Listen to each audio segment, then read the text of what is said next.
Good morning everyone. সকাল থেকে দেখো কি অবস্থা চারিদিকে। তোমাদের কোথায় কোথায় এরকম বৃষ্টি হয়েছে, কোন কোন জায়গায় আমাকে অবশ্যই জানিও।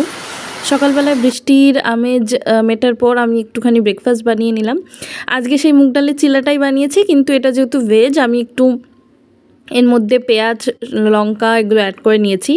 এটা কেমন ভেজ চিলা হয়েছে আমি জানি না, মানে কেমন চিলা হয়েছে আমি জানি না, বাট খেতে ভালোই ছিল। বিকেলে একটু বেরিয়ে পড়েছিলাম কয়েকটা জিনিস আনতে। তারপর দেখো আমি মেলায় গেছিলাম। এই মেলাটার অবস্থাটা মানে খুবই খারাপ এখন, তার কারণ হচ্ছে বৃষ্টির জন্য চারিদিকে পুরো কাদায় ভর্তি। সবথেকে আশ্চর্য ব্যাপার, আমি দেখি মেলাটা এখনও চলছে। সেই কতদিন আগে এই মেলাটায় আমি মায়ের সাথে গেছিলাম, আমি ভিডিও করেছিলাম। তারপর দেখি মেলাটা এখনও রয়েছে। এখানে বাদাম বসেছে, এই পাশে ঘুগনি বসেছে, কিন্তু অবস্থা খুব একটা ভালো নয় আর কি মেলাটার। যাই হোক, তারপর আমি এরকম বাড়ি চলে এসেছি। এখানে পাউরুটি নিয়ে এসেছি আমি। তারপর বাজার থেকে আমুল বাটার নিয়ে এসেছি, বাটার একদম শেষ হয়ে গেছিলো। তারপরে একটু মোমো নিয়ে এসেছি নিজের জন্য, একটু ডাল বড়া নিয়ে এসেছি, ডাল বড়াটা খেতে আমার ভীষণ ভালো লাগে। আর নিয়ে এসেছি চা পাতা। আর আজকে বললাম অনেক দিন পর মোমো খাচ্ছি।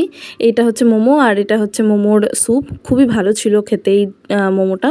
আর রাতে ছিল সিম্পল ডিনার, রুটি আর আলু ভাজা। Thank you.